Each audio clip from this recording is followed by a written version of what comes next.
me to wait a minute, that he has to do something quickly. He borrows a laptop from Ms. Levitt's cart and keeps his screen so low it looks like the less than sign in math class. "Our internet is slow at home, and we don't have a printer," he says. "Are you printing off the scores?" I ask. He's looking down in his lap and punching numbers into the laptop. "It seemed like your TV was fixed."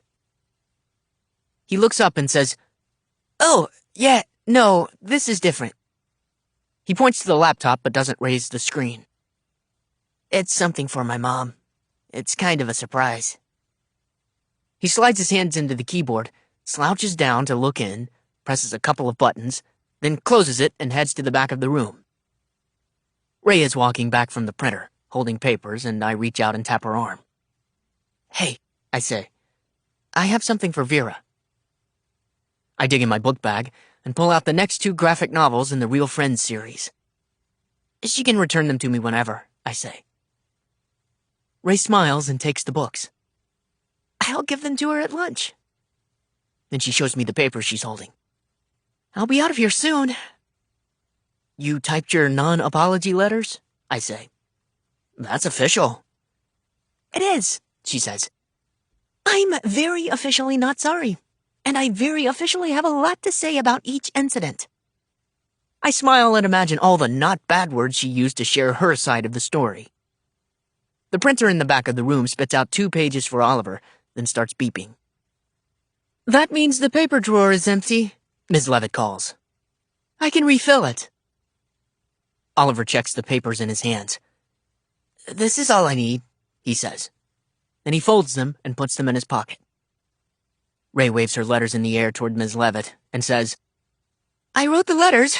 Can I go back to 7th grade now?" Ms. Levitt picks up her classroom phone and says she'll call down to the office and check in with Principal Tacker. I know Ray probably wants to be with her friends back in 7th grade, but I got kind of used to her being in our class. I'm secretly hoping that Principal Tacker will read the notes, realize Ray didn't actually apologize, and send her right back to our class, where she can sit next to Reuben and not let kids get away with whispering and laughing along behind anyone's back. And I'm wondering if maybe I can be brave enough to do that when she's gone. Ray sits down next to Reuben to wait for Principal Tacker, and Oliver sits back down next to me. "What's the secret?" I ask him. "For your mom." "Oh," he says. "Just something I've been working on." He puts his hand over the pocket, holding the printed papers. "I'm not even sure it'll work yet." I'm guessing 100 guesses in my head. Maybe he found an apartment in town while she was searching online so they can stay here. Or maybe it's an application for a new job with more money. But then Chaz leans back and sends a paper ball sailing through the air. I watch as it lands short of the recycling bin, and everyone laughs. Chaz doesn't get up to toss it in. He laughs along with everyone like he meant to do that, and goes back to working on his project. "Missing like that is a crime," Saunders laughs. "And then not picking it up?" Ray says. "Double crime." Then I look at Oliver. "A crime," I say. And we're off, brainstorming 100 miles per hour. "Maybe Gabever is out on the trail," I say. "And maybe he's got some kind of sixth sense for finding all the trash people leave behind, and he's working on cleaning up." Oliver nods. "And maybe he's pretty good at following a path even when it's not marked." Oliver sits up. "He's like a human compass." "I even know how to use one of those," I say, which makes Oliver laugh. He starts sketching out the woods. Trees and leaning over trees and fallen down trees and skinny trees and wide trees and more trees, with a slight path cut through. Then he adds Gabever on the trail. "Draw a compass on his guts or something," I say. And I start to draft out some speech bubbles in my notebook. There's a tap on my shoulder, and when I turn around, Ray is standing there. "Excuse me," she says. "But if you're writing about a kid who can use a compass, I think I should probably be helping." "It's for our comic," I say, and gesture for her to join us. "Let me see." She walks around to the other side of our table, and I slide our comic frames out of my English folder for her to see. I look up and gesture for Reuben, and I make my whole face say, "Please join us." And he drags over his chair, and all of a sudden, we're all together at our table. Ray is across from us, and Reuben sits down next to me, right at my righty drawing arm. Chaz is peering over his diorama project at us and snickering something to Saunders about a double date. Ray shoots him a look and says, "Like you know a thing about dates." Saunders laughs, and Chaz elbows him hard to get him to quit it. And then everyone just goes back to working. Ray rolls her eyes and returns her attention to our Gabeover drawings. I pull the new sketch toward me, the one of Gabeover in the woods, and I draw a sign nailed into one of the trees. "Leave no trace," it says. Ray reaches out for a fist bump, and we all four connect knuckles. Right then, Principal Tacker opens the door and calls, "Ray Hendricks, I believe you have something for me." Ray stands up and taps the drawing of Gabeover in the woods. "Remember," she says, "one tiny step and then another." Oliver and Reuben look at me funny, and I say, "It's a nature club thing."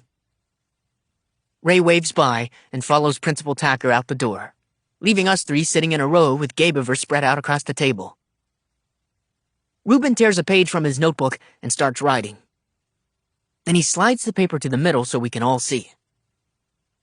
"Plastic bag in the trees?" Oliver nods and adds a plastic bag caught on one of the branches, and a plastic water bottle floating in a stream. "After the trail scene, what should be the last frame?" Oliver asks. "How about the playground?" I say. "He comes back to be a helper at his own school, spotting messes and trying to help clean them up." "That's perfect," Oliver says, "because we met on a playground. That's where Gabeover was born." But as Oliver starts doing a rough sketch of our school playground with kids running across the bouncy bridge and flying through the air on rings, Reuben pushes his chair a couple of inches back from the table and closes his eyes. It looks like he's scared and trying to get away. I think of him pressed against the bricks of the school building, as far from the playground as possible, watching, silent. "Are you okay?" I ask. Reuben tries to smile and inches his chair back to the table. I point to the sketch of the playground. "Gabeover will be a helper," I say. "Maybe he can use the compass on his guts for something good, to help kids make a path and not get lost or something." Reuben nods and writes, "Like a therapist." I laugh and say, "Probably not that good, but maybe like a friend." That makes Reuben actually smile.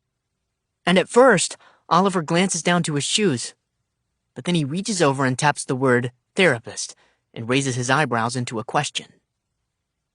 Reuben nods and looks down too, but then Oliver taps Reuben's hand, and they look at each other for a minute before Oliver makes that "me too" sign. "You do?"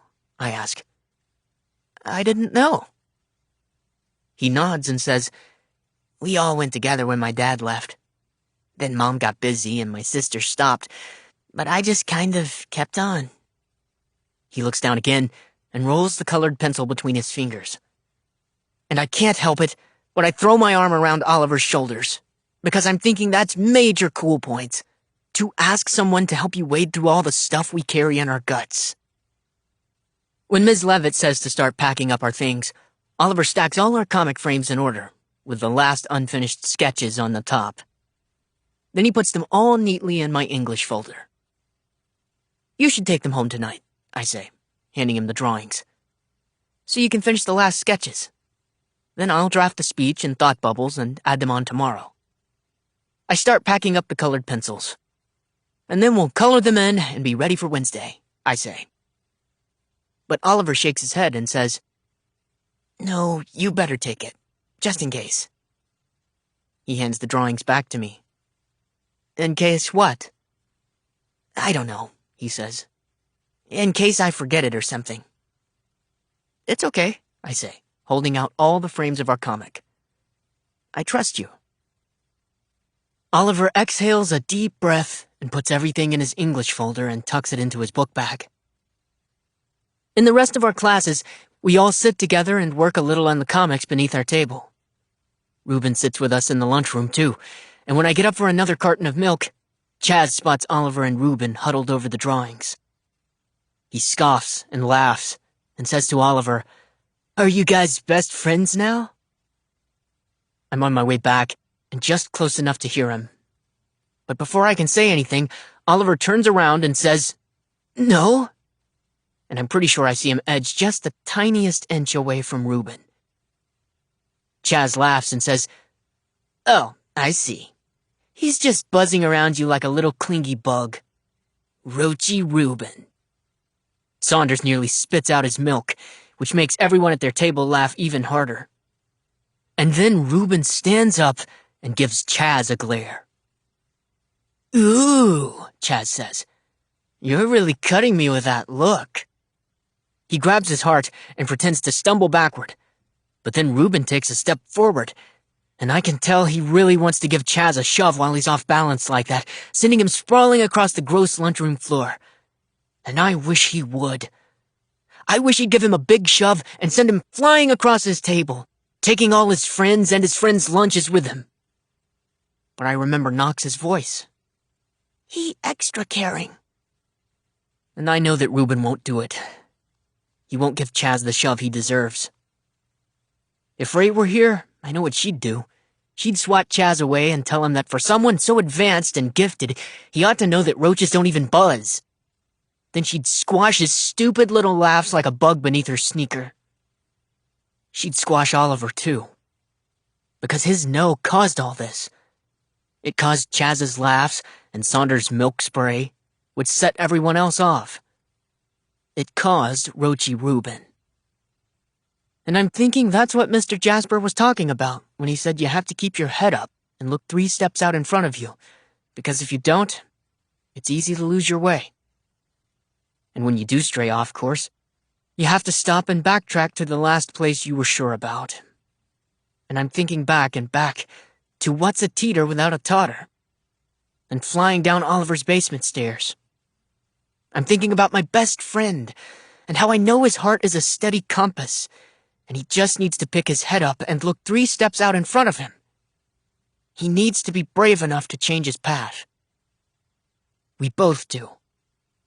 And I know that if Ray were here, she'd look me right in the eyes and tell me to be the real deal. Chaz returns to his seat, and Oren nudges him and laughs. And when I get back to our table, I don't sit. I stand in front of Oliver and say, "Why'd you let him do that?" "Do what?" he asks.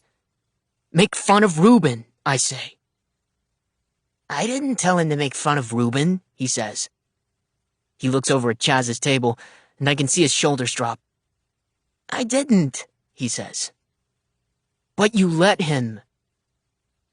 Oliver's trying to brush me off like it's no big deal, but it is. It is a big deal. "Come on," I say. And when he doesn't budge, I say it again.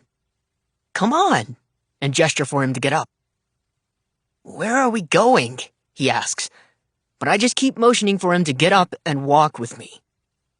There's a direct path from our table to Chaz's, and I take a deep breath and start stepping. And I know there's not a map for this or a compass to keep you pointed in the right direction, but my guts are telling me it's the right way. And I've gotten pretty good at listening. When we get there, Oliver and I stand in front of Chaz, and I can almost feel the stitches zigzagging between us. We're Gabe-over. "You going to say anything?" Chaz asks. "Or maybe your new friend is rubbing off on you." I stay silent and count to 5,000. Because it's okay to be quiet and think.